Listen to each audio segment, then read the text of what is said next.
What to do, everyone? Today I'm going to be doing an Ignarism on Peter Shiff, and it's kind of going to be a short one on this episode. So he just recently went on Joe Rogan and has some clips up, from like his channel JRA clips and stuff like that. Here, let me just pull that. Yeah, right there. There you go. JRA clips. So, and there was three things. Well, there's a couple segments that I thought were interesting, but I looked through two of them, and I instantly had a little bit distaste. So this one was my instant distaste. On the minimum wage destroys jobs. Okay then. So, all right. Let's hear it then, because I'm pretty sure, let's just get this straight. Minimum wage doesn't destroy jobs. That's just a farce. That's just basically saying, I would rather pay my workers less for more profit for me. That's what it sounds like. So let's just get right into it. I know what you're saying, but the idea is that... Whoa, whoops, hold up. I think I just fucked up. Hold up. Hold up. Where's my mouth? Okay. I just accidentally fucked up. Oops. I need my audio to go to the moi. There we go. You have a minimum There we amount go. you allow people to pay, then at least the people that are working for that company will have a real income where they can pay their bills and feed themselves. And that this company, because they have all the power, they have all the money, and a poor worker who's stepping into the market for the first time, or just hasn't been able to acquire job skills that would allow them to make much more money per hour, that they would be taken advantage of by this larger corporation. Well, the corporations don't have all the power because they're not the only employer. I mean, all employers compete with one another for labor. The corporations don't have all the power. Okay. Because they aren't the only ones who employ people. Okay, so the public sector can employ people, which would, I guess, essentially be the government employing people. Just everyday people can employ others for a temporary amount of time to help them out with tasks they need assistance on. I mean, there's a lot of other different ways, but see, this is the way he worded this was a problem. Corporations don't have all the power. Okay, well, while maybe that alone is true, you're leaving out the fact that they kind of hold a lot of the power. Because, let's be honest here, especially when it comes to the right wing, especially when it comes to Republicans, we got them pushing for more free market. We got to go private economy. We got to go private market because the free market will help and fix that problem.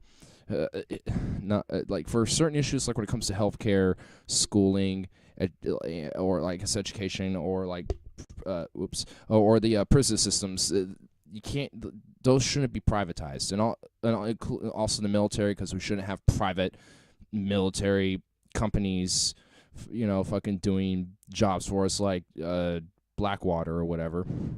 So I mean, there's things that obviously should be socialized. And digressing from that point,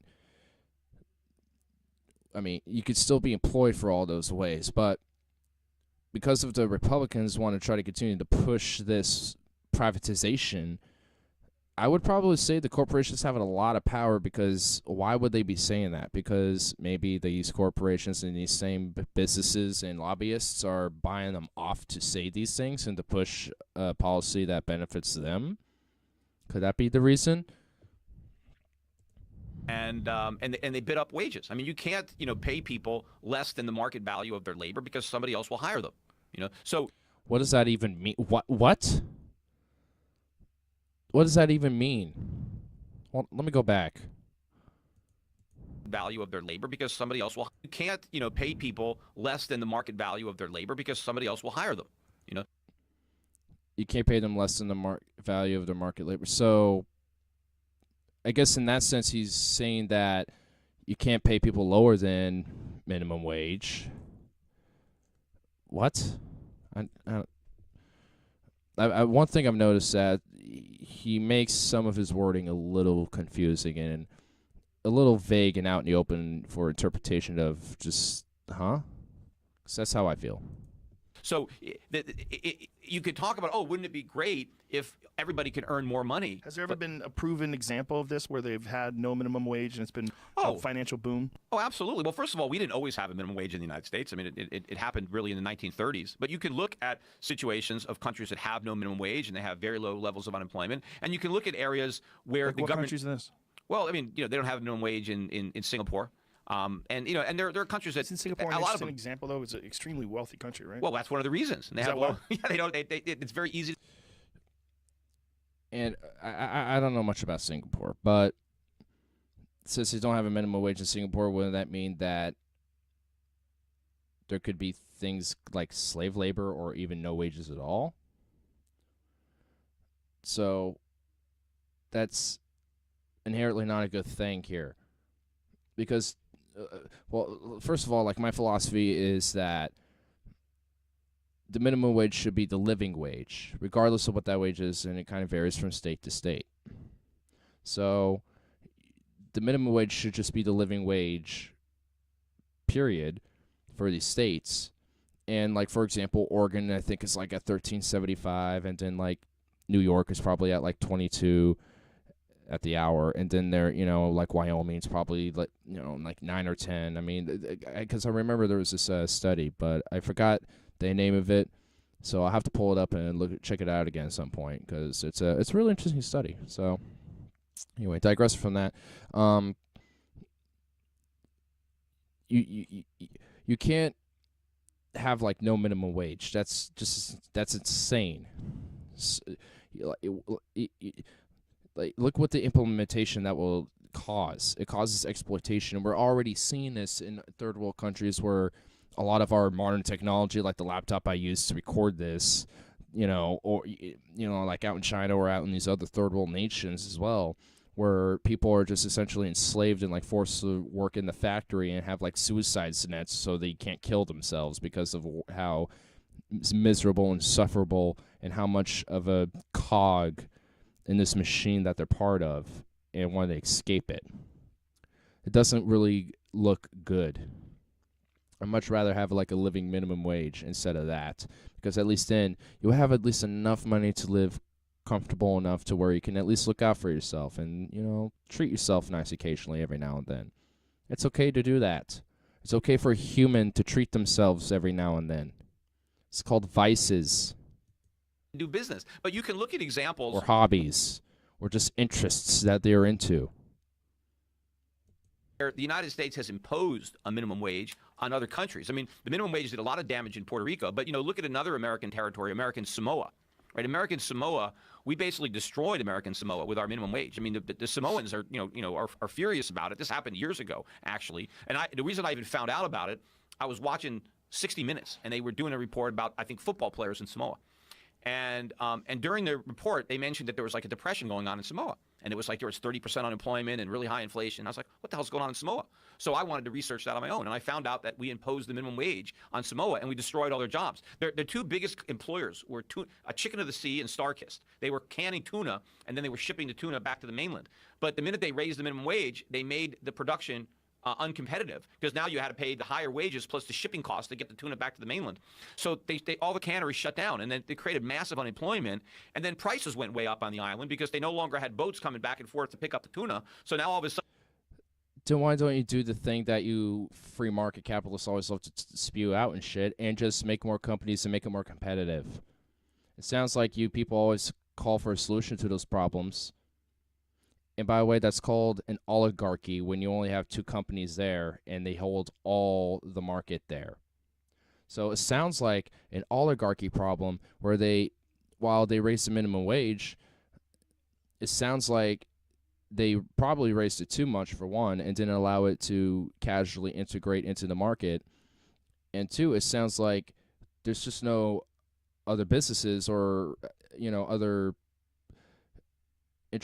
other companies to go out and, export and import there as well, because they're the only ones. And when they end up having to pay too much, they're not going to want to, pay for that. They'd rather not. They'd rather just continue making profits in some other way, or try to do their best to. And the shipping cost of imports went way up. Oops. So they had massive inflation, sky-high unemployment, all because of minimum wage. So you could look at examples of how minimum wage It's not because of minimum wage. That's just, oh my God. destroys jobs, right there. Yet Because it's the reason why I say that is because, not only because two main companies and there's no competition. If they're both doing it at the same time at the same rate, it sounds like at that point you might as well just nationalize them and just make it, all right, well, they're part of the system now to help export tuna. So here we go. Let's go right into it. So, that's what it sounds like. It's probably not the best direction, but, to me, I'd rather have more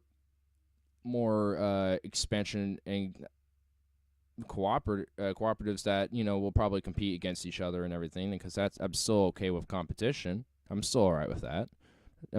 It's healthy to have a little bit of competition in humanity. Yeah, that's okay. But digressing from that point, you need a little bit of that.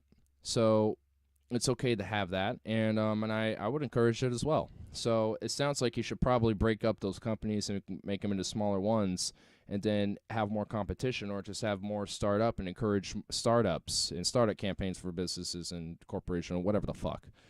So it sounds like you're just putting one factor in front of a plethora of other factors, and you're not even putting a strong factor into it. It just sounds like an unintentional consequence of something that was already bound to happen. Because if you raise the minimum wage and there's a lack of competition, there's nothing, and you also do it too quickly, then you will cause problems in the market. they continue to advocate for these higher wages because it sounds good. Oh, everybody should earn a decent living. Well, not if you No shit. don't have any skills, you can't. And look, Why not? of course, a lot of kids, they're 16, 17, 18, 19, 20. People live with their parents still. The most important thing is getting a job so you can acquire the skills to get a better job, to move up the ladder in an organization, to enhance your value to employers in general. And right? what's the argument against this? I'm Against sure against what you're saying about minimum wage, against all these ideas that you're just proposing. Do you get a lot of push? So I've already put some of my arguments in front, but let's just hear what he thinks are the counter arguments. Back? I'm sure what you're saying, this free market capitalism approach, there's a lot of people that oppose it. Of course, there's a lot of people that don't think it out. They think with their mind or their heart, rather, Emotions, and they don't even get. That's called thinking it out. If you said your mind, that's to think things out. You need to use your mind, and then he just said his heart. What's wrong with having a little bit of heart and passion into what you're thinking about? There's nothing wrong with that. It's because you're passionate about something doesn't mean you're wrong. It can, depending on what you're, talking about, or how other people, believe what you say. But you can still have mind and heart and think about shit. One thing I'm noticing, he thinks like a corporation. He's just like a lot of things that I am catching, or at least absorb. Like what I'm absorbing is that he obviously is a free market capitalist, and that he, for what I can get, obviously doesn't approve of a minimum wage. And it's like, oh, pay them their labor value, whatever the fuck that means. I guess that means, like, what's your trade and your career or whatever. And that doesn't matter, honestly, because if you are getting hired for a job and you have no experience or whatever, and you're, like, new to it, it's called training. What's wrong with having some training? Just, like, spend, like, a week or two to get oriented, to get an understanding of the job, and then, start working in it. And then people will guide you along and help you out. I had to do that, and I'm probably going to do it for the next job I get, because that's what happens, especially if you change to a totally different job as well.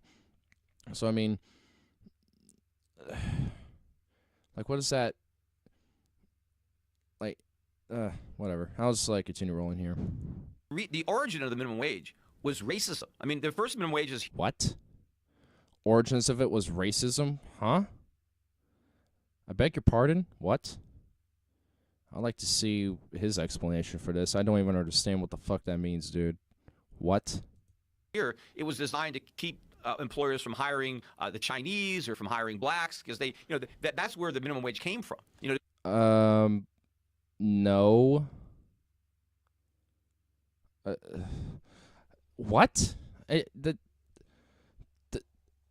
That's your argument against minimum wage, that it was used as a racist motive? What type of argument is that?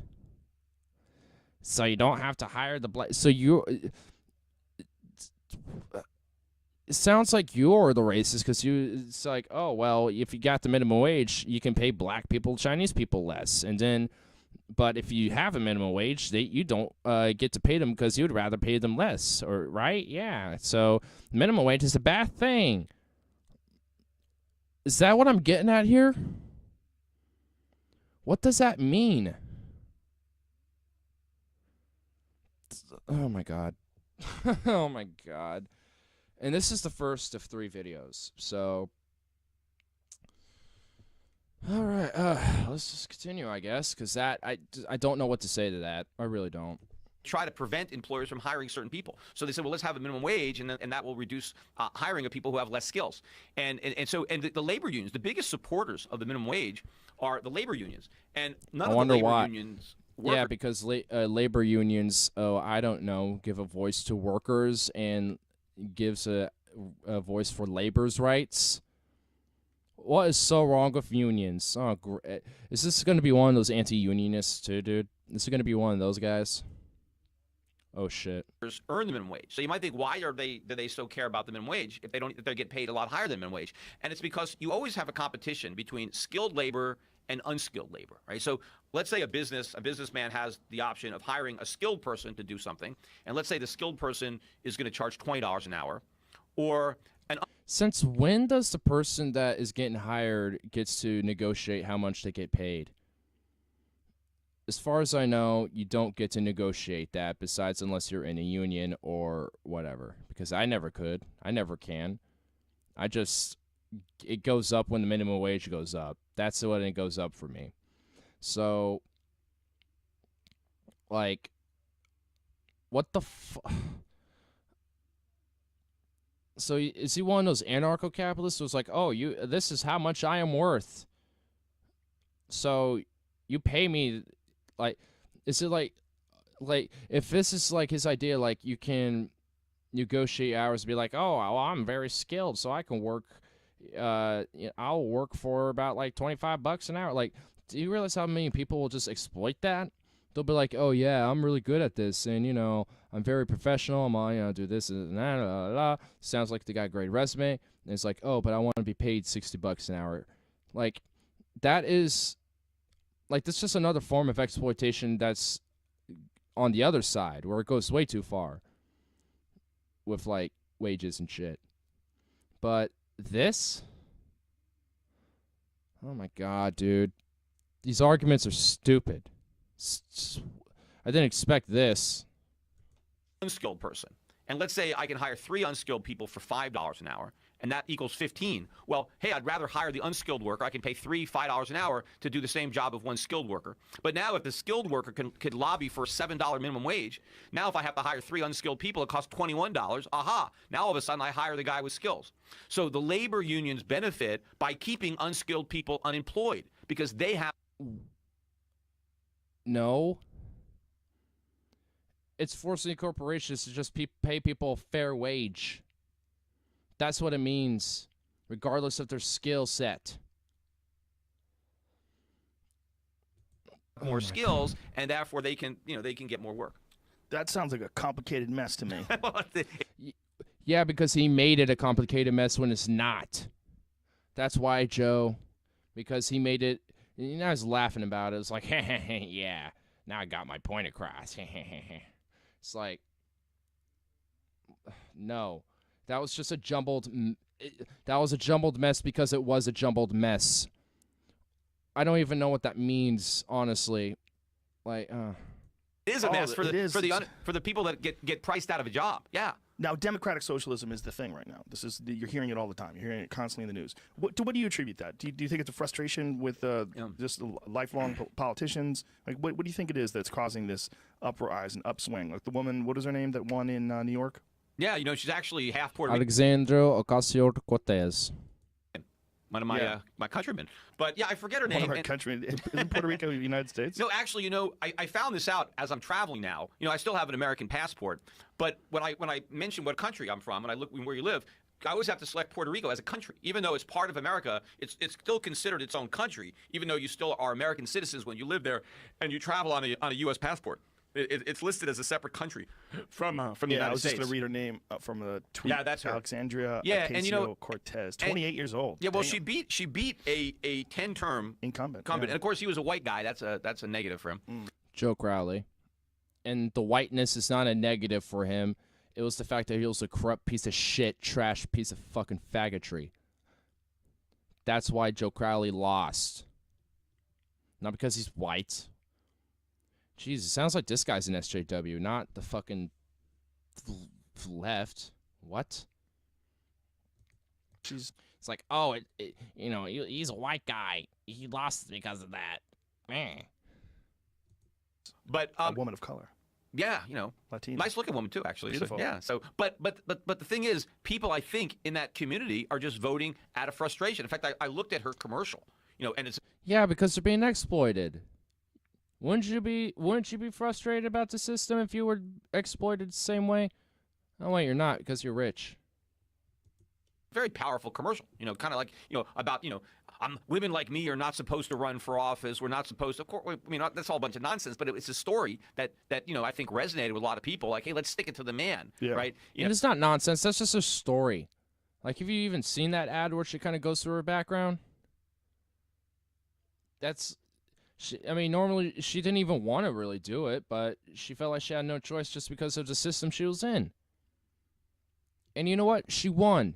And she's actually going to make some pretty good changes. I don't know about you, Peter Shiff, Peter Shill. And that's what they did.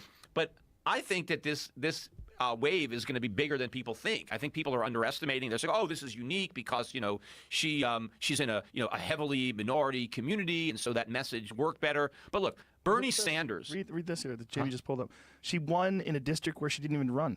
Progressive candidate also won a primary in her neighboring district in the Bronx as a write-in for the Reform Party. Oh well, that's all right. But she won. She won. Yeah. I wonder. Well, I don't think you could have two House seats simultaneously. This is crazy. But she's hot. But yeah, she can't, and she turned down the Reform Party's candidacy, so now she's still going to be running in her same district. If you look at Bernie Sanders' appeal, it wasn't just poor people and minorities that were attracted to the Sanders message. And what was that message that was attracted? It was to social. It was the corporations. We got to tax the rich. We got to tax the corporations. Redistribution of wealth. And it's all about getting stuff for free, right? It's all about free health care, free education, guaranteed jobs. I mean, they want the government to guarantee everybody a job. Well, that was one of the things that Bernie said, that they could guarantee people jobs. But you can't everyone in the country. How's the government going to guarantee jobs? First of all, where's the government? Insane. How's the government guarantee jobs? I don't know. Have public infrastructure bills to rebuild our infrastructure to go towards a green renewable energy plan, the Green New Deal, introduce public housing, get public housing infrastructure built up. There's a lot of ways you can get jobs available. You really like thinking closed-minded for someone who likes to think critically. All right, I'm done with this video. I'm done. Let's look at the other ones now. All right. Oh, my God. This guy, why did I choose to do this? Why do I torture myself? All right, well, you know what? Before I get into this, let's just kind of get into this thing. I think I'll leave that as the final point. So let's look at this. Is socialism is mainstream now? Oh boy, is it? I don't know. Who runs all three branches of government right now? Like, and also how, like, if you look on the internet especially, there's still a large stigma against socialisms. So, I don't think it's in the mainstream. Mainstream media still stigmatizes it like some evil fucking thing. And regardless of how slowly they're opening it up to the ideas. About economics and to understand, the source of the problems, because anybody could just blame it on some rich person who's hoarding money and discriminating People against love them. that. Oh shit, I think it was not at the start. Time to learn about economics and to understand, the source of the problems, because anybody could just blame it on some rich person who's hoarding money and discriminating People against love them. that. They love doing that. And then just say, oh, the solution. See, if you blame the problems on some rich person, well, the solution is easy. Just take his money, right? Have the government come in and redistribute the wealth, which is another word. It's not as simple as it sounds like that, buddy. It's called higher taxes, and that's not just, oh, we're going to take your money. Oh, we're just taking your money. Oh, blah, blah, blah. We're taking all that hard-earned, worked millions and billions of dollars of money that you have all worked so hard for. Yes, yes, oh, so luxurious. Oh, taking it all, yes, oh. That's not how it works, buddy. It's not how it works. For steal, See, it's okay for people to be rich. I don't mind that. It's that they hoard this money. And in fact, I think actually in this one it goes into the point where, oh, they don't hoard money. But anyway. Money from somebody who earned it and give it to somebody who didn't. But if you actually take a little bit of time and use your head instead of your heart, your feelings, you'll learn that that the source of the problems is government interference in the economy, and that the protest should be directed at government, at their regulations and their subsidies and their taxes and all the things. Oh, fucking really now? What, like the regulations that make sure that we have safe, clean drinking water, like the regulations to protect our environment against pollutants like fossil fuels and shit like that? Like those type of regulations? Really now? We should go at the government because there's too many regulations. Us socialists of a government nation. Scary, we must have the free market fix everything. What a fucking joke. What a joke. That government does to stifle. Who is this man? Like, I haven't even hardly heard of this guy until just now. Like, what the fuck? And this is the ideas he has? By the way, I just started chewing some gum, so don't mind that. I'll get my mic off, though, when I'm not talking. But anyway. Economic growth and deny opportunities to people. I think that would be a really funny documentary if you could do like a documentary on the last occupier, like the last person to occupy Wall Street, because there had to be like stragglers, right? Eventually it must have gotten to the point where there was like 30 people left, 20 people left, and one guy, no, fuck these people, man. Well, they started occupying different areas, right? Because it caught on and it was all over the world. They were occupying here and occupying there. And they were setting up camps, right? And they occupied in Portland, too. And at the time, I was too young to really understand it, but even then, I felt some sympathy for their movement. They were essentially living there. Yeah, yeah. And who knows what else they were doing there. But now the Occupy movement kind of morphed into the Bernie Sanders movement, right? Because that's where all those guys are now. They were volunteering for the Sanders campaign. And socialism is really kind of going mainstream now because they put the word Democrat in front of it. Yes. As if somehow that changes the meaning, right? Well, I'm not a socialist. But that does. I'm a democratic socialist, meaning I want to. But there is a difference. See, socialism in itself doesn't specifically say anything about the democracy. So that's why there's differences like communism, which is a more authoritarian wing of socialism. There's democratic socialism, which is a more free or more, or at least a more choice-based and more freer, vote-based socialistic philosophy. You can have different things of socialism. You can have different ideologies. So that does actually change it up a little bit, because democratic socialism has a lot of socialism in a more freer society, while like something like social democracy, for example, which has also been kind of mixed into it, has some socialism. So even then, social democracy has a little bit of socialism in it, but it still has a free market capitalist society within it. Well, democratic socialism seeks to be a post-capitalist society in this nature. There's differences. Vote for socialism as opposed to just have, an armed revolution. But the end is still the same, right? It's still socialism, and it doesn't work. Yeah, it was. Armed revolution is different because that's a violent revolution compared to like a peaceful revolution. And that's a little weird, pausing it like that. Looks like a fucking alien. But there's a difference here. Like, I mean, and also socialism hasn't worked. Well, how come? Yeah, what, are you gonna use like Venezuela or Cuba or the Soviet Union as like examples? Because those aren't, for one, those aren't even like totally socialist either. They're more of like a state-ran authoritarian government, if anything. And hold up, don't mind me here. Don't mind me. Do not mind me. But anyway, oh fuck, what's going on? Okay, there we go. But I mean, I'm losing my train of thought. Whatever. But I gotta take a quick little hiatus for a second. So I am just gonna leave you guys with some music. This isn't copyright as far as I know, so I think this is gonna be okay. We'll play this on a nice little low tone. That's not low tone.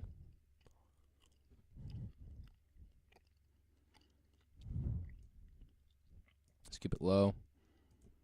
Keep annotations off. Fuck that. Okay.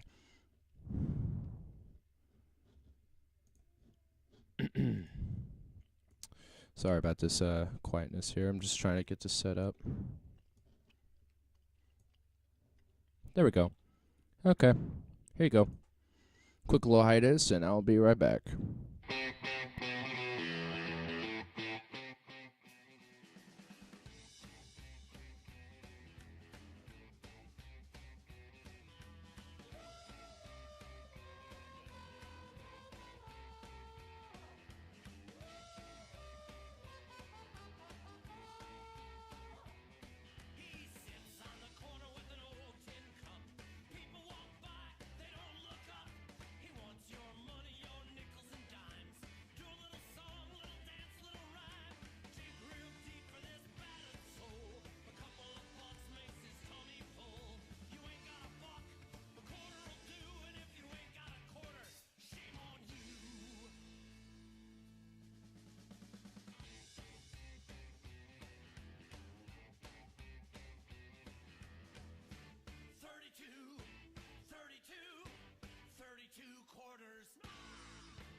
Fuck. Okay, there we go. We're back. All right. Just had to do something really quick. Now we got that out of the way. All right. So where were we here? Oh, yeah. Oh, yes. This shit. Okay. Back to ripping on Peter Shiff for a little bit.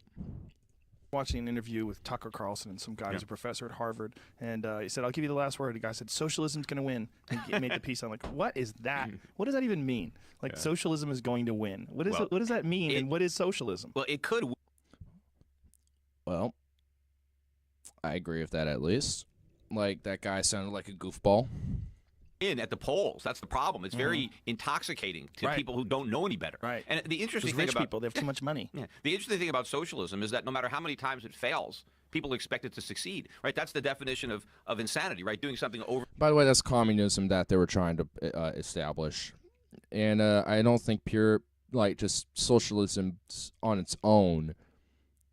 I don't think it's totally been implemented yet to an extent. It's been like, ideas of socialism have been implemented into different systems of government, but I don't think there's been like a democratic socialist or a socialist-based nation, maybe besides,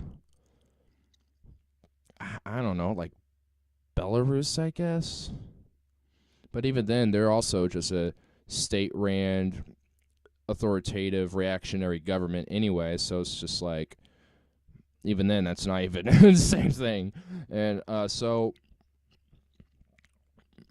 I mean, I don't think it's been truly implemented, so you can't even say that it hasn't worked when it in itself hasn't been fully implemented yet. It probably has in like small communities or small autonomous little cities or things like that, but again, that's not a whole country, and it hasn't been fully implemented in a whole country. So that's just honestly just a semantic argument here. I mean, it's being slightly dishonest and slightly semantic because communism has been tried multiple times and has failed. And I do believe that that's a pipe dream. So you can say that that is a little bit insane to continue to try again. But I would just encourage them to get a little bit more, just a little less communistic in their nature, just persuade them out of that ideology. I mean, there's nothing wrong with persuasions and debates and anything like that.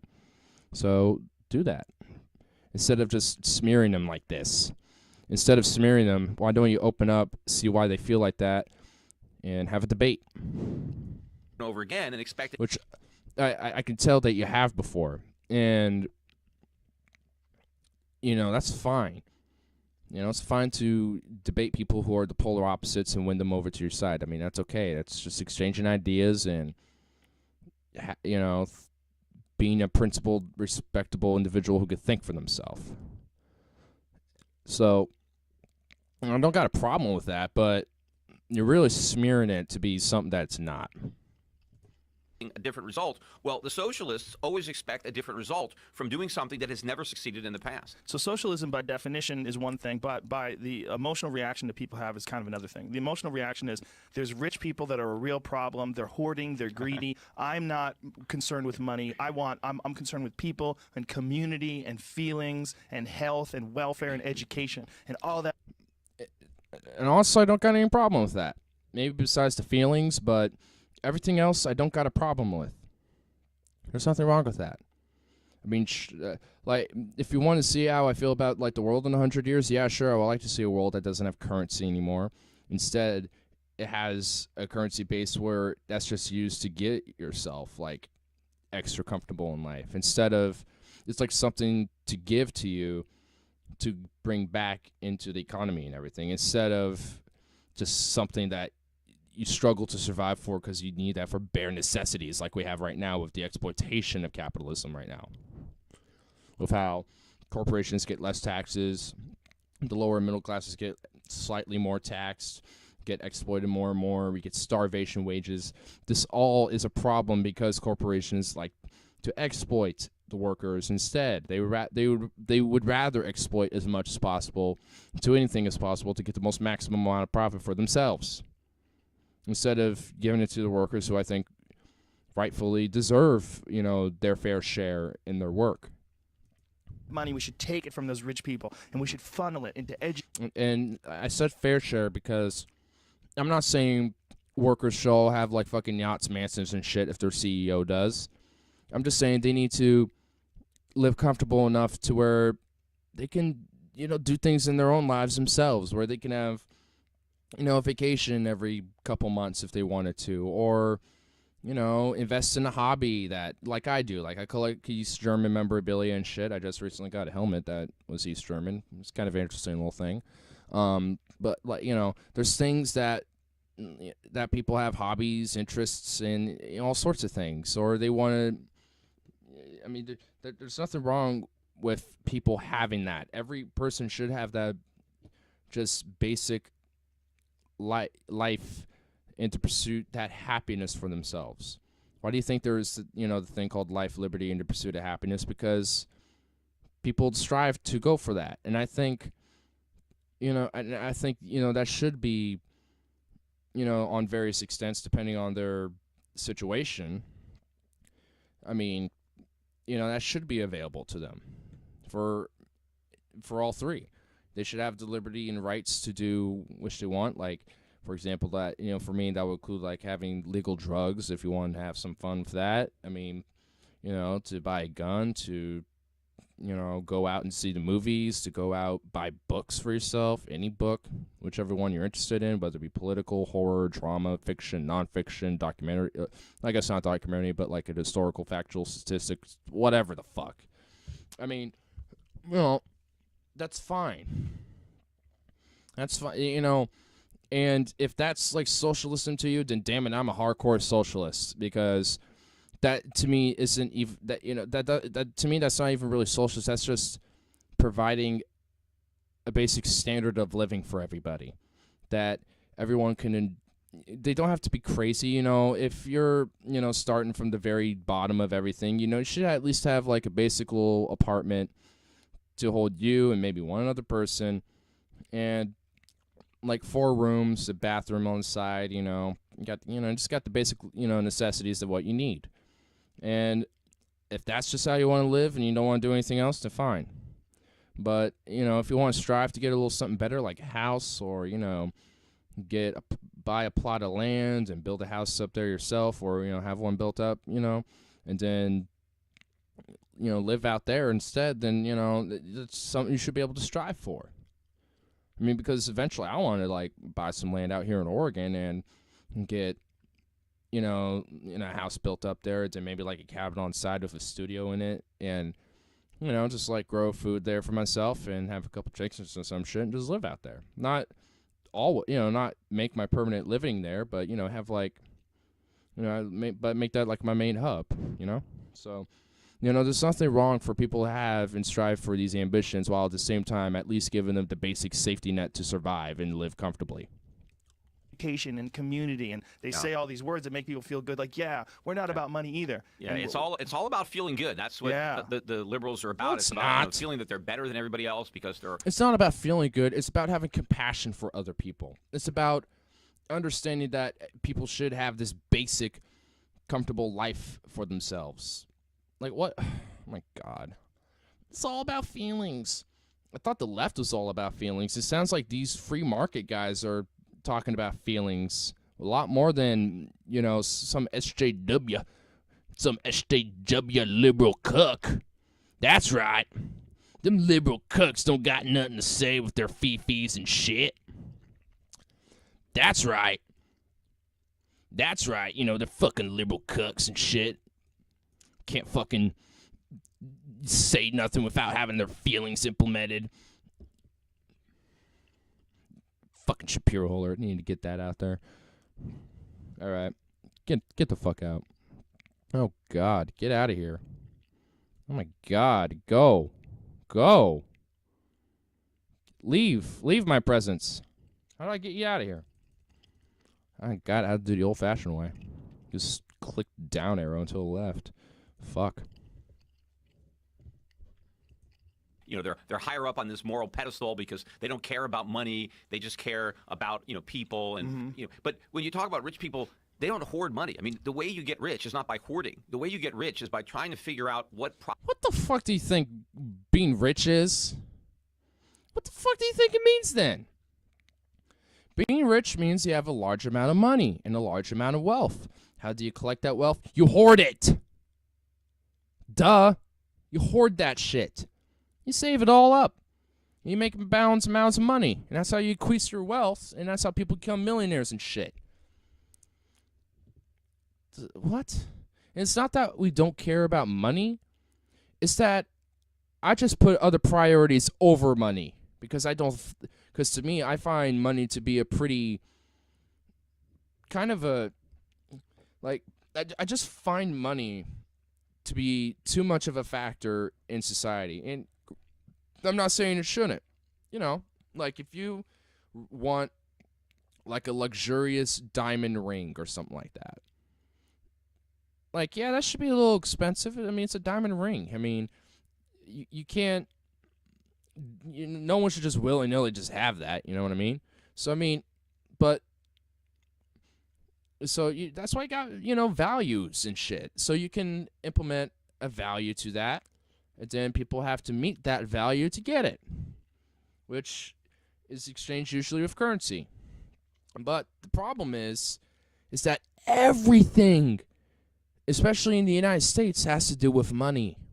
It's all about the money, Lebowski. Because our healthcare is made of money. Our private prison systems are made of money. Some places in this country have private road systems, and that's made of money. You have to pay to go on that. All of our food and water, all of everything, like the clothes on our backs, everything was done. Everything that we have is because of money. Is that a bad thing? Not necessarily. But when money is the main reason as to why a lot of these things are here, and especially with like healthcare and other education, et cetera, if that's the main factor in those systems, then there's a problem. We have prioritized money over people, over compassion for the earth, compassion for just our society and our communities, just compassion. Like we've lost that sense in understanding that, hey, we're humans. Maybe we should help each other out and shit. We put money over that. It's like everyone is just polluted and corrupted with the idea that the more money I got, the better I'm off. When, I'm not even a rich guy. I mean, I've been investing a lot of my money into what I'm doing now. And granted, without all that money, I wouldn't be able to do what I'm doing right now. But the thing is because I don't put that money and that wealth over all this. I put this over the money because I use the money to spend it to get all this shit that I have. Like these mics, this fucking TV, this laptop, like everything that I got in here was because I prioritized that over the money. And I think that money should be not as prioritized. I mean, there's things that are far more prioritizable in my opinion, like your own health and your well-being. So with healthcare, how you get from place to place. So with infrastructure and how we have our energy. So I would say go into renewable energies, because I think that will also help protect the environment too, as well, because you're using renewable energies and not using fossil fuels, which are very harmful to this already fucked up world with climate change. Like, I mean, oh my God. I think I've said about as much as I can say about money, but liberals just don't care about money. It's that we prioritize other things over money. Yeah, sure. There are some people that don't give a fuck about money. Sure. Yeah, okay. But to generalize all liberals or all leftists as saying that they don't give a shit about money is bullshit. Because I just said I care about money. I saved money up to get this shit, which meant I did prioritize money to get other things I prioritize it over. Like I prioritize food over that. There's a priority level, and it's not on my top priority. It's up there right now because I'm using it to save money to do a lot of stuff I'm doing now. But it's not my main priority, which is why I don't care about it that much. I still do care about it because it is an important thing. But you're treating it like, they just don't care. When that's not even true. It doesn't sound like you've been listening to the counter arguments that much, or at least been hearing very radical counter arguments instead of hearing a more reasonable argument, or at least a reasonable counter argument. Or you're just too dense to listen, and you just generalize on the most radical points you've heard, and you rather just push your own narrative. It's one of the two.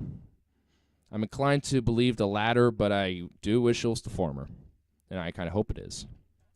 Problems people have that you can solve, right? Whether it's inventing something that makes their lives better or providing a service that makes their lives better, because the customers are in charge, individuals, right? That's what's going to allocate wealth. It's if somebody is better than somebody else at satisfying the desires that people have, right? If I can come up with something that you like, that you want to buy, that's cheaper and better than what somebody else has come up with, then you're going to buy from me. And so the person who ends up with the most money is the person who's satisfied the most desires, the most needs in the most efficient way possible.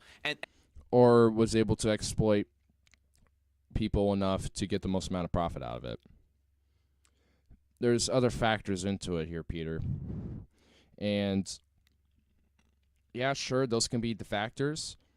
But there's other factors, like, what about the workers that probably have a starvation wage and they don't get paid a lot, so the managers and CEO get the most amount of money out of it? Or what about what about the people or the other small businesses that are starting to go bankrupt and have to foreclose and shit because they're getting out bought off by this bigger company because they're able to make more profits off of themselves and buy more stores and more properties so they can expand and continue being bigger, along with the exploitation that they do. So there's other factors that are involved in how this works and why socialism is mainstream. It's not, but is a populist left progressive-esque type of ideology propping up right now? I would say yes. And is that democratic socialism or social democracy or just progressivism? I don't know. I mean, I think it's just a mixture of all sorts of different leftist ideologies that are starting to prop up. And I think democratic socialism is one of them. But I think it's a really larger plethora of different ideologies. Just like how there's a plethora of different ideologies on the right, there's a lot of different ones on the left. So I think they're all being sprouted up because a lot of people have different ways on fixing these problems. Let's have different ideas on to do so. And which is why we have all these different ideologies. So I don't get it. I don't know. But so I'm like at this point where he's breaking my brain and I'm losing my train of thought because like, what was he even saying? And now what am I even saying? So, we got one more after. I think I'll play a little bit more of this one and then I'll go to the third one here. And that's what's benefiting society. I mean, it's great to have charity, and I'm all for private charity. But if you look at the wealthiest men in history, even though they've been incredible philanthropists and they've given away a lot of money, they helped a lot more people amassing their fortunes than gifting away what they made. It was the businesses that they created. Give me an example, because that even gives you an example of plenty of rich people who did that, and it got worse for people. I don't know, like the Walton family, the Rockefellers, back when they had the American Oil Company. Who else? I mean, I don't know all these other fucking rich fucks like George Soros, the Koch brother, like all these people who hoard their money. I don't know. There's been people that have been way worse off because of their hoarding of money. Or I guess you believe in the trickle-down economics, so that money will just slowly trickle down over time, and that will benefit the economy. Oh, yeah. It doesn't. The products that they invented, the services that they provided, and the employment, right? That was all a function of their creating their wealth. That's what did a lot more to help society than simply giving away some of the money that they earned. Have you ever had a debate with a Democratic Socialist? Well, I mean, most Democrats are socialists. They just don't know it, or they don't want to admit it. What does that even mean? That's not even true. Most Democrats are neoliberal establishment bitches. Like, there's not a lot of Democratic Socialists or progressive-leaning Democrats in the Democratic Party right now. So that's full of shit, and you're just a liar. And a lot of people don't even understand what socialism is, because neither do you. The left, they'll always consider somebody, like even Donald Trump, they'll say, oh, he's a fascist, right? They don't even realize that fascism is part of socialism. Socialism is a... Huh? Let's just look up what the fuck fascism is really quick, because I can guarantee you that is bullshit. Here we go. Fascism. Definition. All right, here we go. Hold on. Let me move this down like that. Where's my mouse? There it is. Okay. So, often capitalized, a political philosophy, or movement, or regime such as that of the fascisti, whatever, that exalts nation and often race above the individual, and that stands for centralized autocratic government headed by a dictatorial rule, several economic and social regimentation, and forcible suppression of opposition. 1. Often capitalized. Not socialized, capitalized. Yeah, that's a fucking lie. You don't even know what fascism means, Peter Shiff? You don't even know what that means? That's sad. Often capitalized. That doesn't mean it gets socialized, bitch. Like, oh my god. Like, he's either being purposely dishonest or is just an idiot. Like, what is it? I guess it's a different video. Whatever, I'm done with that. That was just the more I went into that, the more he was just being dishonest with his arguments. And that's just, like, Democrats are socialists and they don't even know it. Nah, they're neoliberals. I'm pretty sure they are. Socialists are... fascism is socialism? No. We just looked it up. The definition doesn't say it is, or anything related to it.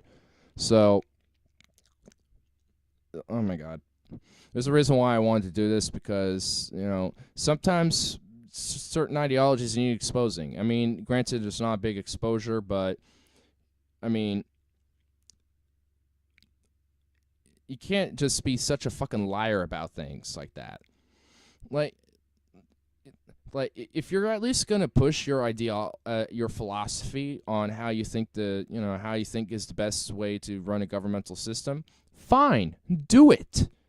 Do that. Like what you're doing. Like, if you believe your philosophy, push it. Fine, I don't give a shit. But if you're gonna just lie about what your opponent believes in and smear what they believe in, then get the fuck out, bro. Then piss off. Seriously, because you're not going to be mature enough to have a discussion or a debate on philosophy and thoughts and ideas. Then get the fuck out, because there's no place for you. Like, seriously, it's ridiculous. Anyway, let's get into this next one here. Is the recession coming? I think this one I'll probably agree with a little more, because I do think there is one coming. But from what I've heard, let's just check out some comments here, because I hear that this goofball has been saying, like, saying this like every year. Hold on, let me zoom in so I can read it on here too, which means you guys can as well. This guy's been screaming recession since 2010. 10,010, holy fuck. He's doing it in the future too, guys. This guy sounds smart, which he does, but doesn't give any evidence to his claims, and I kind of have to agree with that. Same prediction, different year, yawn, move over Nostradamus. Yeah, so obviously, for the most part, people seem to have a contention. Well, not for the most part, because a lot of people like this, but this is actually a more liked video of the segments these did. Like, let's check out this one. This, like, even I did too, because like I said, I thought it was a fucking smear much, and I don't dislike often.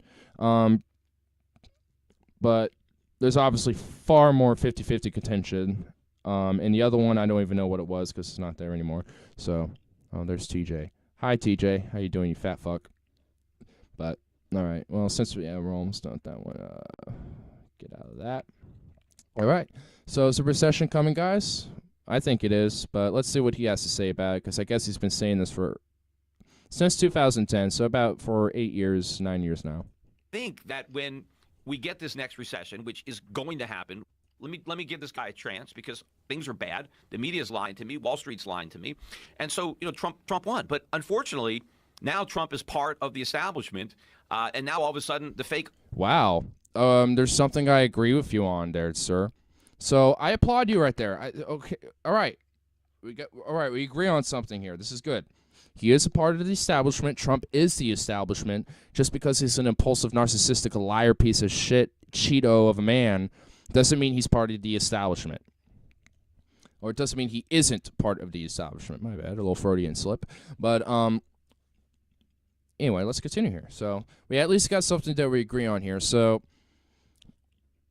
let's continue on. Economic numbers are legit. Now, every time there's an unemployment number out, he tweets about how it's the lowest it's ever been. So I think that when we get this next recession, which is going to happen while Trump is president during this first term, which I think will be the only term, but when all the people... And I also agree with that as well. I think this would be his only term, but I think, but that's when we have a different multitude of factors like, will the Democrats run a candidate that's actually the people would support, or does Trump do something that's actually really good that the people like, right at that last second, and then just wins them and edges them out on the second term? Or, it could be a plethora of different things. I mean, Trump can, go to war with Iran or go to war with Russia or something like that, or they could go to war with North Korea if he wanted to. I mean, there's a lot of different factors as to how Trump could lose his first or lose to his second term, and I think it's leaning right now, I think, towards him losing the first term. But especially with this Russian investigation popping up again, I'm starting to lean myself that he could probably win the second term, especially now that we got the midterms coming in really soon. And in 2 more years, we're going to have the next election for president, or continue to have our same president. So it's starting to kind of come down to the wire with this situation. So I don't know. I don't know what would happen with that, though I do believe still that he probably won't survive his first term. But there's a lot of factors that could change that really quick, and even then, there's still a coin toss. So don't get your just because a lot of people, just because you don't think he will doesn't mean he would. So you still got to be aware of a lot of what the establishment, or at least the left establishment with the Democrats, is doing. Because if they pull some shit where they pull another Clintonite type of establishment Democrat, then there is going to be a problem, and we are going to have Trump for a second term. I mean, but if it's like Bernie Sanders again, I mean, even as much as I like Bernie, I think there would be a problem, because there's not going to be people who are going to vote for him just based on his age. And while I don't give a shit about age, as long as he got good policy, I'm going to vote for you. And if Bernie Sanders is the only candidate between Trump winning again and not, I'm voting for him again. I don't care. I mean, he's 1 year younger than Joe Biden. Trump is only like 4 years younger than him. I mean, and it's still then, Trump is still the oldest president too, by the way. He just looks a little healthier because it looks like a goddamn Cheeto, and he has a dead meerkat on his head. So, yeah, of course he's going to look a little younger, because Bernie don't give a fuck, man. He just wants to try to, at least be honest and principled with his ideas and push, policy that would help benefit Americans in the middle and lower classes just as much as the rest of the country, including the richer elites too. Despite that, they'll probably get a little ding with him. But they better just thank him in the long term anyway, because it'll benefit. They'll kind of realize, whether they know us or not, that he was more of a benefit, because when lower middle classes get more money to spend in their pocket with a more living wage and putting them to work, these corporations are just going to make more money anyway, because now the people have money to spend it on. Spend shit on. Like groceries, or getting the next cool video game, or, a new toy for their kid or something like that, or a toy for themselves, giggity, if you know what I mean. Just anything. So with your argument, or at least the first little segment where you talked about minimum wage, I mean, the fact that these workers are going to have more money, and that money is going to circulate into the economy more and more flowingly, because people are going to spend money when they have money. There's a $1 bill that's irritating me because it's not somewhere else right now. So I mean, like that's that $1 bill that I could buy a Slurpee with right now, like at 2 a.m. But yeah, I mean, we're kind of going in a long tangent about something he said 30 seconds into it. So I'm sure I have a lot more to say about this, but for the sake of time, I'll continue on anyway. Well, Why do you think those two things? Well, because I think the economy is going to fall into a severe recession. What makes you say that? Well, we're overdue, right? I mean, you don't normally have an expansion that lasts as long as this one. I think we're the second longest in history, and if we go for another year, it'll be the longest expansion in history. 2008 is when it started to turn around. 2009. 2009. Yeah, kind of the end of 2009. So we're 9 years in now. Yeah, exactly. And what is a usual expansion and compression? I don't know, 5-6 years. So this one is long, but also this one required more government stimulus than any other recovery. And I don't think we actually recovered. I think the government simply, injected a bunch of cheap money into the economy and exacerbated the real problems, but, reflated the it's called restabilizing the economy. What? bubbles in the stock. Like, is your argument that recessions are a good thing, which is why you want them to come? Because I'm starting to not get your argument here. Stock market and the housing market. But, everybody talks about how the economy is doing so great, but it's really not much better than it was under Obama, if it's any better at all. GDP growth for Trump's first year in office last year was 2.3%. I mean, nothing great. Well, he did, despite my problems with Obama, and I have plenty, he did help out the economy. Not a lot, I will give you that. He could have gone a little farther with helping out the economy and just helping out the country. But he at least did something, which is better than doing nothing at all. So I can at least still give him credit for implementing some form of policy to at least not make this recession and this crash as severe as it was, but it was still severe, and it didn't go as far as it could have gone. He didn't help out as much as he could have done. But it was because at this point, that hope and change that he put on that slogan of his, that ended up becoming a corporate Democrat, or at least a corporatist establishment message for hope and change for the better. So we can be a little bit more obscure about it. And then we can get Clinton in there. Hope and change to get Clinton in. Didn't work out. First quarter was 2%. This quarter might be better than 3%, maybe not. But I think it's going to be the second quarter will probably be the best quarter of the year. Maybe we're probably going to go downhill. But last year was, I think, the weakest year of job growth since 2011. So people want to talk about how great everything is, but it's more a function of people are hoping things are going to turn around. There's a lot of optimism now that things are going to get better. But I think that the people who are so optimistic, a lot of them are going to be disappointed because we're going to end up with is a weaker economy. The only thing that's really strengthening is inflation. Inflation is going to pick up, so the cost of living is really going to be rising as the economy is falling into recession. So we get stagflation, which is probably the worst possible economic scenario. And I think that the left and even the Fed is going to be able to blame it on Trump because Trump has come in and claimed credit for this great economy that he believes we have, and he's claimed credit for the records in the stock market. But he's basically put his name on a bubble, and when it pops, it's going to be hard for him to try to blame the next recession on Obama when he's already said, "Hey, this is my economy. I created it," and so people are going to. And this is something I actually do also agree with a little bit. The left is going to say, this is all Trump's fault, man. While Trump is going to say, it's all Obama's fault, believe me, it's fake news. I did not have anything to do with this crash. It was all Obama. It was all Obama, believe me, fake news. But the truth is, it's both. And also, I would have to say it's also a little bit of Bush, too, but that was more the Great Recession, not here. But it's both of them. It's Obama and Bush. Because Obama never went far enough and also continued the status quo, and then Trump over embellished and put this fucking bubble in overdrive with deregulation and cutting taxes to corporations so they can get more profit. Oh yeah, he's definitely going to be a major factor and play a fault for it. And when that happens, I'm calling him out for that. I will. I will.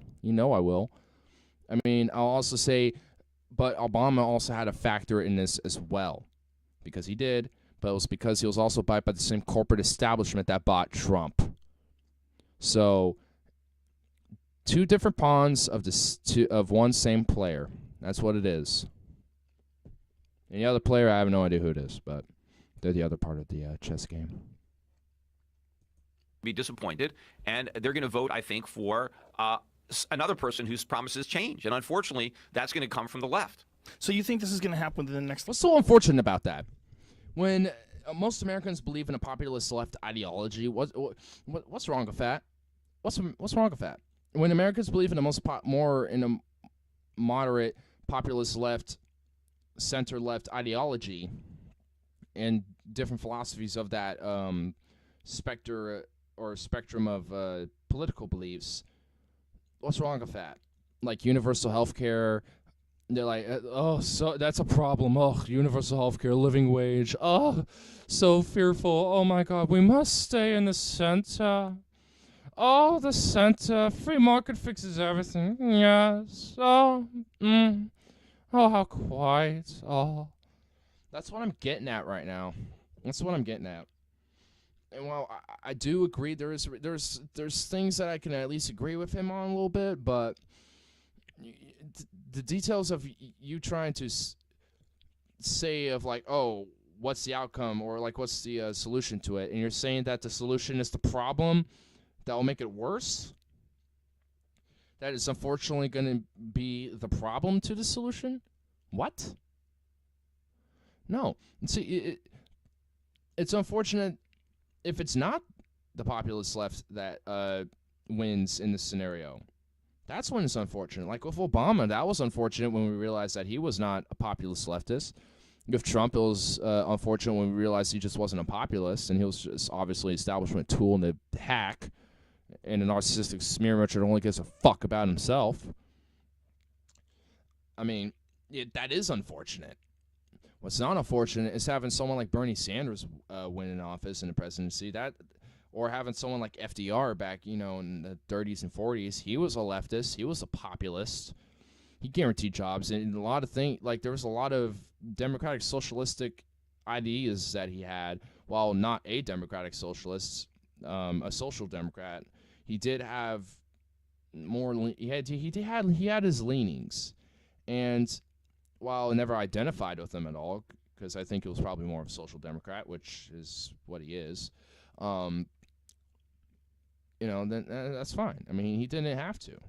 Just believing that these ideas were better, because I think they are, and pushing these ideas in different and these policies to help, put these ideas to fruition. That's not unfortunate. And again, this is just another smear attempt to make the left look not scarier than when it really isn't. 3 years? Well, yeah. I mean, what is the bubble? Like, what do you think is going to cause it to crash? Commercial real estate? Is it credit? What is it? Well, I mean, commercial real estate is expensive. I mean, it's in the bubble, but that's not going to cause it. I mean, air is going to come out of the bubble. I think we would already be in a pretty severe recession now had it not been for Trump winning. Had Hillary won, I think we'd already be there. But I think what makes you say that? Well, we got a lot of false optimism as a result of Trump, and we did get the tax cuts. And the tax cuts, just like any kind of artificial drug, you can inject yourself. Those tax cuts went to the corporations, so that actually makes the crash happen faster. I think this with Hillary in office, it would have been more status quo, so the recession probably would have went longer or taken longer to happen. So you're flipping. The way you're saying how it works is flipped here, dude. Like, I hate Hillary. She's a crook, a criminal, a war criminal, and an establishment corrupt piece of shit. But now I have to defend her and say that the crash would be later on the road instead of Trump? What? Why are you making me defend her on that? You know what? I don't even want to, and I'm not going to. But she definitely would not have the crash happen soon, or at least trying to not let it happen. I don't think anyone wants a crash, honestly. But I think her policies will probably have a crash happen later on. It will still happen, but it won't happen like within the next few years, or at least like the next year or so. Like I think it will happen in like next year or the next 2 years. And with Trump, that's when it is going to be next year or next 2 years, honestly. Like by the end of this term, I do think that. like this is something I actually can agree with on him on that, at least. But it would not happen sooner with Hillary. We would not already be in it. We probably would have been at war with Russia or some shit, but we wouldn't be in that. And get a little bit of a phony high. Because remember, the tax cuts were paid for with debt. We didn't shrink government, right? If you make government smaller, that's great. Then you can cut taxes because now government doesn't need as much money, and you can relieve the taxpayer of the burden of paying for it, and that's great. But if you just cut taxes, but you don't cut government spending, and of course what the Trump administration did was even worse. They increased government spending. We increased welfare spending. We increased warfare spending. We aren't increasing spending. We're deregulating, increasing military spending, and like what? He's not increasing governmental spending when you're deregulating, gutting agencies. You're increasing government spending because you're doing all that to increase military spending to continue the wars. That's part of the reason why. That's just a farce. We will gut for every one regulation we implement. We gut two. Trump said that. I don't think that's adding more governmental spending. I think that's getting rid of a little bit of it.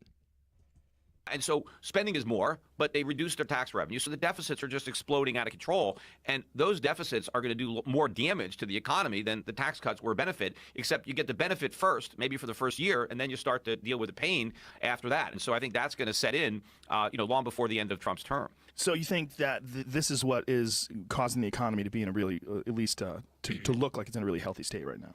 Well, some of the numbers, right? Some of the numbers look better, but beneath the surface, again, it's not improving. Just like it wasn't improving under Obama. That's what laid the foundation for Trump's victory, was because Obama and everybody kept talking about how great the recovery was, but the average voter knew that was all a bunch of nonsense because why? I'm sure he's about to say here why, but here's my reason why. It's because the jobs that were given were starvation wage jobs. It was because the companies, the big banks were bailed out. That's probably the reason why. And the people know that was full of horse shit when their situation at home ain't getting better and they're just struggling to survive. While the corporations just keep getting better and better, and the markets look okay. So I mean, this is with that at least I do agree with, but I'm kind of curious as to what he's going to say as the reason why. He wasn't living in that reality. So if you were the financial advisor to the president, what would you tell him? How would you what would you do to try to keep the economy moving in the same direction? Is it possible to ward off any kind of a crash right now? We don't want to keep it moving in the same direction. I mean, it's in the same direction it was going in before Trump came in, and that's towards the edge of a cliff. I mean, so what we need is an about face, and Trump is not doing that. I mean, an about face. So like for the people that are listening to this that don't understand, like they're saying, okay, the economy's supposed to be doing well. Black unemployment's the lowest it's ever been. Unemployment is down. All these jobs have been created. Yeah, well, remember, again, the unemployment rate is mainly down because so many people that are unemployed are no longer counted as part of the statistics. So, that's if you look at the labor force participation rate near a record low, I mean, certainly for men, it's the lowest it's been in the history of the republic.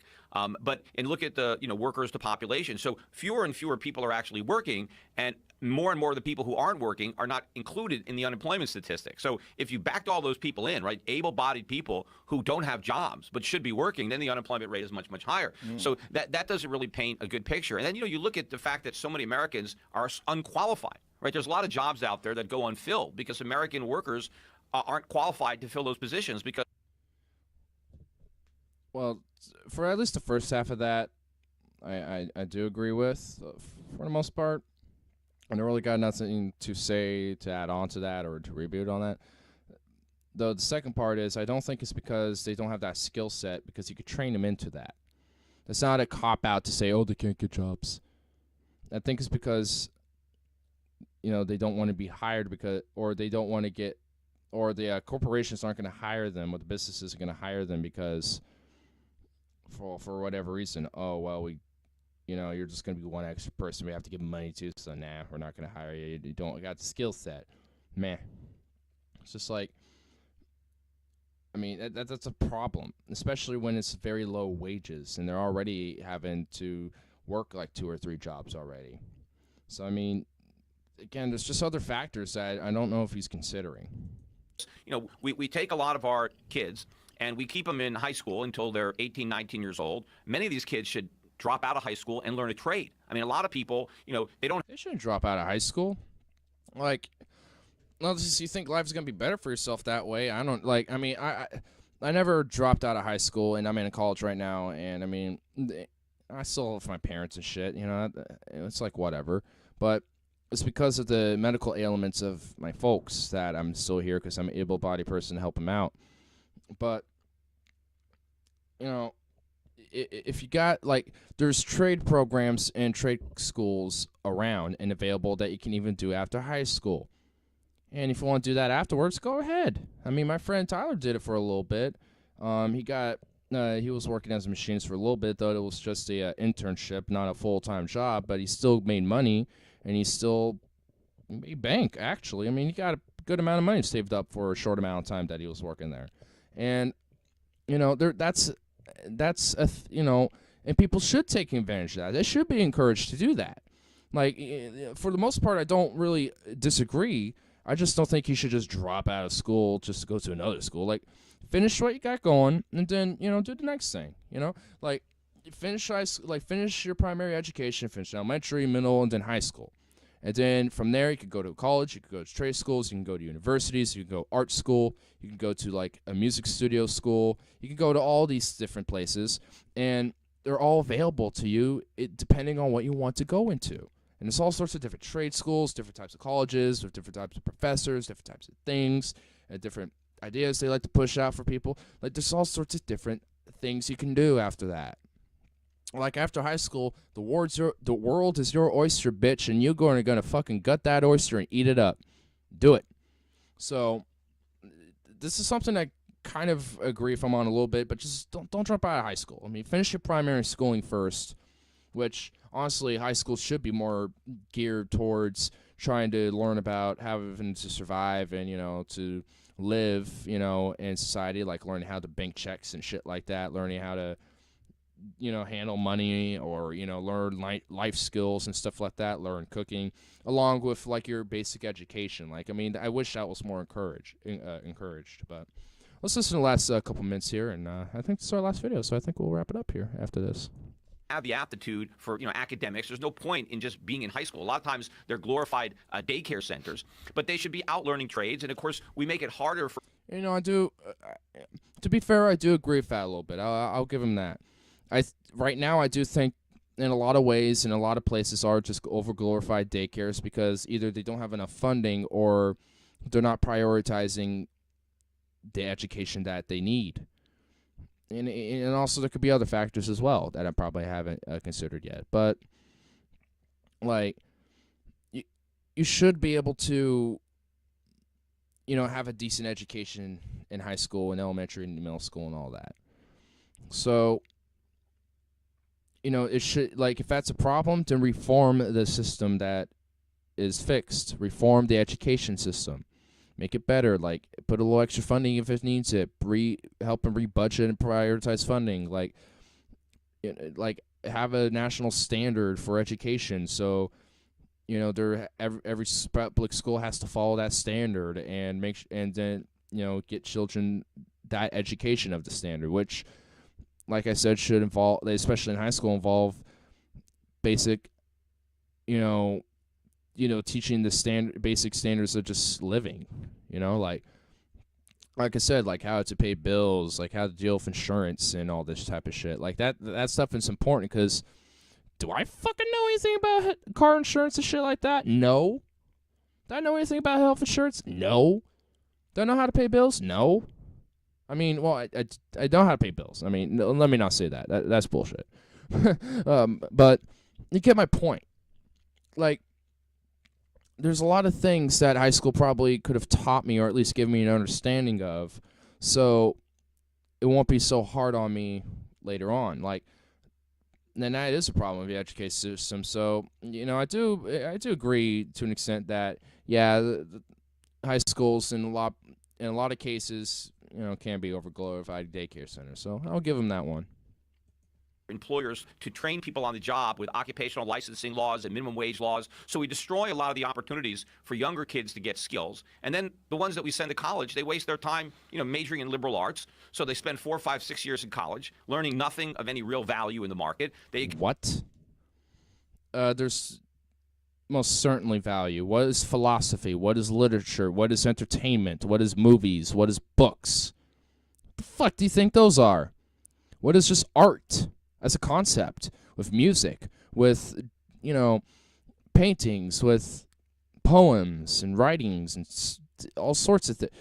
Like, there's a lot of value in liberal arts. It's not, I wouldn't say it's like the most valuable thing for society, but it's valuable, and there is a lot of value to take in with it. Just like, what? Again, this is just him being dishonest again. Like, that's just not true. Accumulate a massive amount of debt in the process. And so, we have a labor force that's highly educated in that they've got a bunch of degrees. Maybe they didn't learn anything, but they got a piece of paper. But then what they have is a lot of debt. And so we don't have a lot of people qualified to do a lot of things that need to be done. Because also tuition is a problem, so they get student loan debts, and they can't pay for that college. So they get stuck working starvation wages, and that paper ends up not being anything because they're struggling to pay off that debt they have that they can't bankrupt on, by the way, and can't foreclose on. So they're stuck with it, usually for the rest of their lives.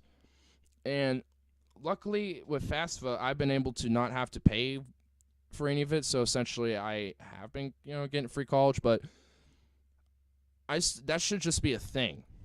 I shouldn't have to worry about renewing the FAFSA or whatever the fuck, to continue doing school. Like, I'm okay with buying the books for the class. I'm okay with, that type of stuff. I'm not saying make college nothing but like a free resource that you can just do and go into willy-nilly, do whatever the fuck. No. Like, going to the college and taking a class should not have to be the price you pay. There shouldn't be a price for that. There should be a price maybe for the books or whatever, or and things like that. That's fine. Or like scantrons or just like writings or stuff like that. Like, that's fine. Or like, paying like a dime to use the printer, like, and that type of shit. Because, my college does that. Like, it's like costs like 5 cents to print a piece of paper on the printer. And you get like $10 at the beginning of every term that's like free for you to use because students like to use paper. But, and for like scantrons and shit, when we take tests, most teachers I'm learning don't give out scantrons. You just have to come in with one, so you have to buy one for like a quarter. So there's there's things that you can use to help along the way, pay for the college that isn't directly because of the tuition or anything like that. And when the student debt arises, that becomes a problem, and they can't really get into the jobs they want when they're having to find ways quick to repay this debt they now have all of a sudden. So that's probably the reason why that's a problem. It's not because they just got a piece of paper and they can't do anything with it. So what would you tell the president he said, look, Peter Shiff, I don't know shit about the economy. You obviously do. Help me out. How do we stop this bubble? Well, first of all, you can't stop it. You got to let it deflate. But the question is, how does it deflate? And then what do you propose as the solution? See, the problem that Trump already made was when he first got elected, he should not have changed his perspective. He shouldn't have said, hey, everything is great. Right now, he's planning on running his next campaign is Keep America Great. Right? When Trump ran for office, he said America was an economic wasteland, that it was a disaster. He's been president for a little over a year. All of a sudden, it's the greatest economy in the history of the country, which is not even close to being true. But if he's going to try to run for re-election on, I've already made America great, and now we just want to keep it great, that's not going to resonate. So what he should have done from day one is leveled with the American public. Again, this is how bad the problem is, and this is what it's going to take to solve it. Because there's a lot of, pain, short-term pain that we're going to need to go through in order to come to the other side. All right, well, that's the end of that little video there. My final thought on that is Trump's too much of a narcissistic, egotistical maniac who doesn't like negativity. he's going to say everything that he's done is the most positive thing ever. He's not going to say at all that, oh, there's problems with my economy, we need to fix it. He's just going to say it's great. That's his motif. That's his motive. I don't know if you caught that with Trump yet. But, yeah, so I mean, I don't know what else to say, honestly. That's about it. Peter Shiff on wages, recession, and socialism in the mainstream. And for the most part, I just found it just ridiculous. Get out of here, fascism. We don't need you. But, yeah, let me know what you guys think. And I'll probably be doing a stream after this just to kind of say what's up to everybody. See if anyone's up at 2:14 a.m. And, yeah. For anyone who is new and checking me out, go ahead and give me a subscribe. Hit the notification bell that's down below. My setup right now, it's a work in progress. I don't got too much that I could probably upgrade at the moment with the way it's presented, but I'm going to get an official Twitter coming soon. Discord, I'm going to get that set up, get that all going. I'm also going to get a Patreon as well. That will also be a thing here. I wouldn't say shortly, but soon. But yeah, guys. So hope you enjoyed going into Peter Shiff here. So I guess overall this will be the Ignarism of tonight. So blah, blah, tired as fuck. Blah, blah, don't know what to say. But I gotta have it my way. Gonna have it my way, yeah. Alright. I'm done recording now. Fuck off.